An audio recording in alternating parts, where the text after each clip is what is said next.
காற்றின் அலைவரிசை கேட்கின்றதா? கேட்கும் பாட்டில் ஒரு உயிர் விடும் கண்ணீர் வழிகின்றதா?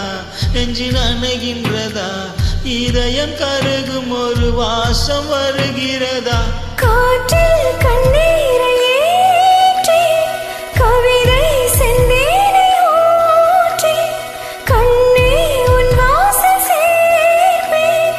ஓயும் ஜீவன் ஓடும் முன்னே ஓடோடி வா. பூங்காற்றிலே உன் சுவாசத்தை தனியாக தேடி பார்த்தேன். கடல் மேலொரு துளி வீழ்ந்ததே, அதை தேடி தேடி பார்த்தேன்.